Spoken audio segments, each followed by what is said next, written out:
They're investors, friends of Prismo Metals. Welcome to this session of Prismo in the News.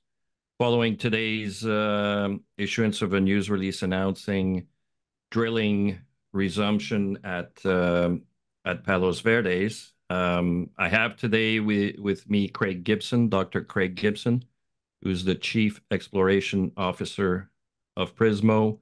I've got Steve Robertson, who's the president, and I also have the other two members of the technical committee that we have put together with Vizsla Silver, Dr. Peter Megaw, and Jesus Velador, who's also VPX at Vizsla. So welcome. He's also Dr. Velador. Okay, so we've got three doctors. I will make a good note of that. Thank you, Peter.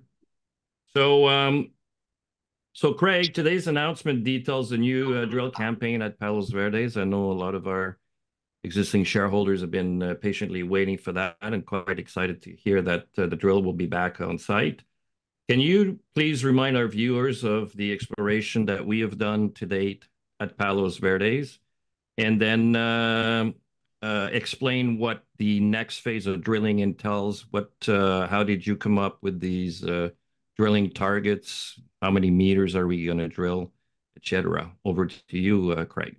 Yes, we've in the past we've drilled just over 6,000 meters at Palos Verdes, and that includes 3 programs by Prismo and 1 prior program by Programming.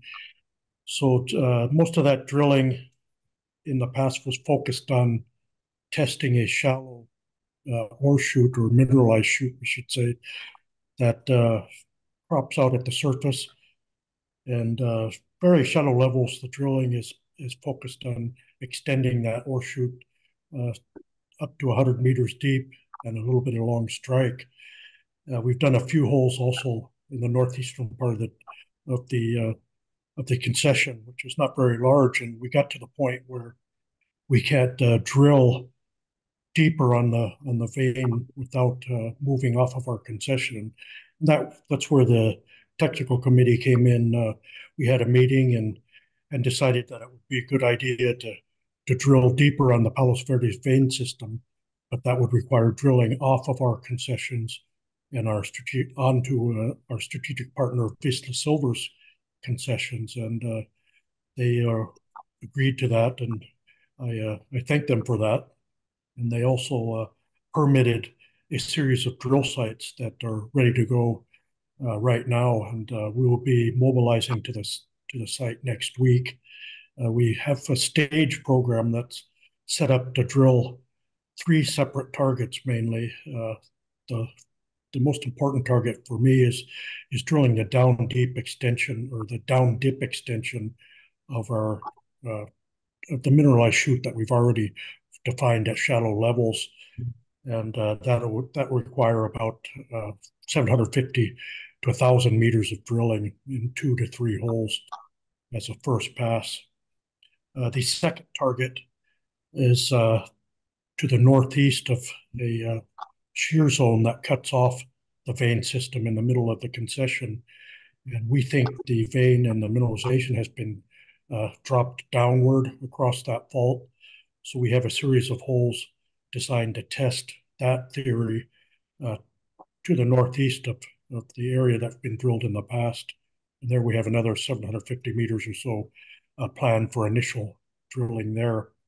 And the third target is the extension of all this mineralization to the northeastern part of the concession, which has really only been tested at very shallow levels based on surface sampling, and also some preliminary drill holes that really couldn't drill more than about 50 meters below the surface. So we have 3 targets, roughly 2,000 to 3,000 meters of drilling, depending on how things go, and we'll be started on that shortly.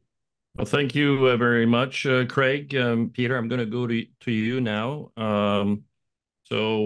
Prismo got into the district, and you're going to please correct my Spanish, Panuco. Panuco. Panuco. District about 5 years ago, Vizsla about 4 years ago. but you were there working in that district way before that, if I'm not mistaken, maybe in the 80s.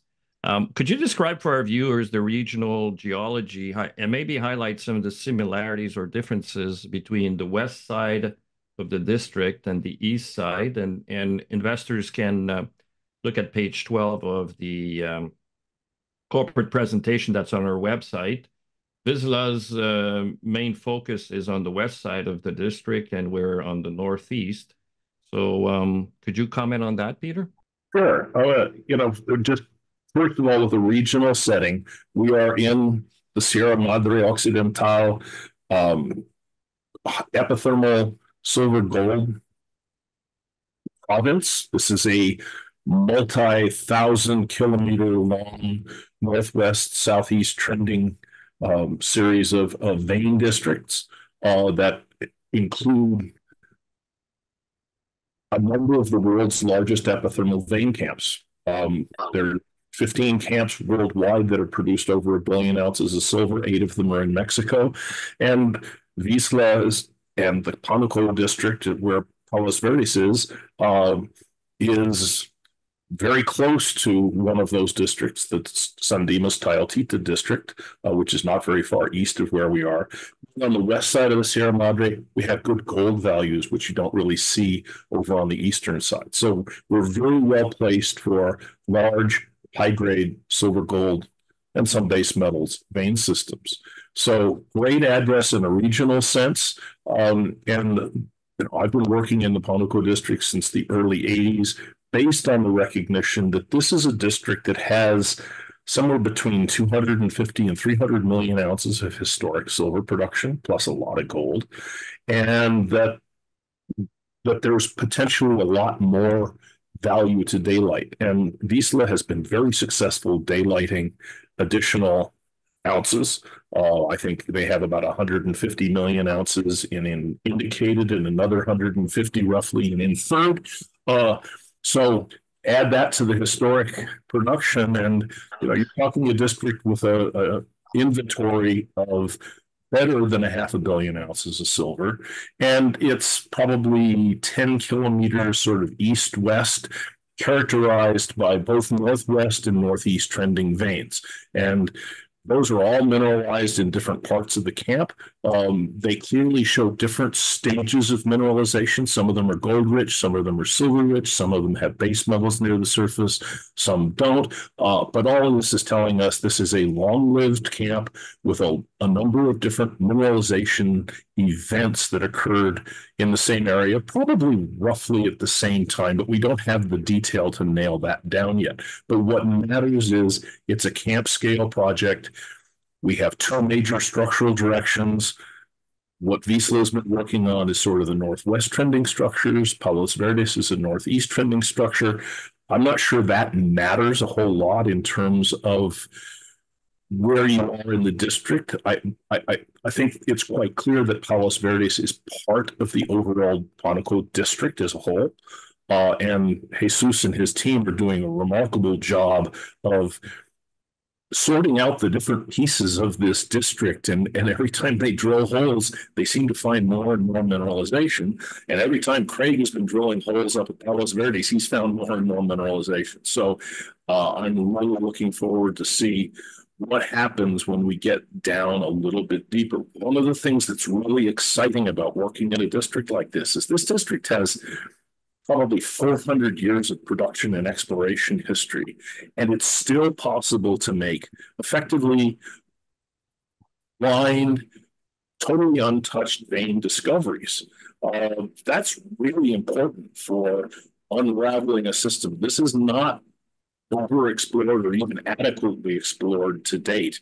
And so I expect as time unfolds that more and more mineralization will be found between where Vizsla has been focusing and where we're focusing at Palos Verdes, and that this district's going to turn out to have many more hundreds of millions of ounces of silver with considerable gold in it. Well, thank you for that, Peter. Very interesting, very informative. Jesus, I'm going to go to you now. So First thing, congratulations on the PEA. Tremendous economics. Obviously, both companies are very close, so we've been following the Vizsla progress to date, and really thrilled for you guys and your shareholders of what has been published in terms of the PEA last week. So to remind our shareholders, so I mentioned you're VPX of Vizsla, but you're also on the technical committee with Peter and Craig, and you've been looking at our side of the district, the northeast side, where I believe you surround us on three sides. A question I get a lot from investors, and maybe you want to comment on that, Jesus, is how do the grades that Prismo has been getting compared to Vizsla's in the other part of the district? And I would also mention that obviously we haven't drilled at depth just yet, so that remains to be seen what we're going to find there. But in the more shallow intercepts that we've published, how does that compare to what Vizsla was finding in the west side of the district in the early days of Vizsla's exploration? Yeah, of course. Thank you very much, Alain. Yes, well, the grades that Craig and his team have been found in Palos Verdes are definitely comparable to the grades that we see in the western side of the district. As Peter mentioned, so the vein has a different trend. It's northeast versus what we have found in the northwest, particularly in the veins where we have our main resource is north-northwest trending, but the grades are definitely comparable, as well as the vein textures. So vein textures are very similar, and with this next step that Prismo is going to take on this new campaign drilling, we're very thrilled to see the net results of this campaign, particularly because of these new objectives that you are going to test, not only to the northeast but also deeper targets that you're not going to test. We're really looking forward to see what you intercept there, because it looks like it's gonna be very, very promising results. Good. Well, thank you for that, Jesus. Steve, I'm gonna go over to you. You're the president of Prismo. Our shareholders know you well for having been associated with the Hot Breccia Copper project in Arizona. You started as a technical advisor, now you're president of the company. You haven't been yet to Palos Verdes. Do you have any plans to go, and what are your expectations when you do go and visit the property? Yeah, that's going to be remedied fairly quickly. I'm going to go down when Jesus is available, and would love to have a tour of the whole district and be able to really tune my eyes into some of these bonanza grade veins that are down in the district. I find this type of mineralization very exciting when you start to find the silver numbers quoted in kilos per ton rather than ounces per ton. It's that you're in a fairly serious district, and so this is a huge asset for the company, and I really am looking forward to getting familiar with it. Well, that's great. Well, thank you, and I'm sure people watching this are watching it with great interest, but there might be something on their mind as well, Steve, which is the Hot Breccia drilling. So maybe give a 1 minute update on where things are at in Arizona. Yeah, we're moving ahead nicely there. We now have the permits in hand, and we've posted the bond, so we're ready to go. We need to go out and raise a little bit of money to be able to get the diamond driller on site. But we've been talking to diamond drill contractors, and there's a lot of availability right now in Arizona, which is nice. I think reflects a little bit the softer markets that we've been having recently. A lot of the juniors have backed off on some of their drilling plans, which of course is going to work to our advantage. A lot of the diamond drill contractors have gear parked in the yard and crews available, and so this is a good time for us to embark on a deep drilling program. We're going to be able to have our pick of the crop and be able to get going with a tier 1 operator, I That's great. Thank you. So I wish to thank everyone for coming on today and giving a little bit more information about the news that came out. And then again, Jesus, congratulations to your team. And as was noted before, we have a strong working relationship with Vizsla, and that will be demonstrated in the next phase of drilling even more. So thank you for that. We appreciate everything we're doing together. And the website has both the corporate presentation, I've mentioned a slide or two on there, and also the news release. So thank you very much for watching.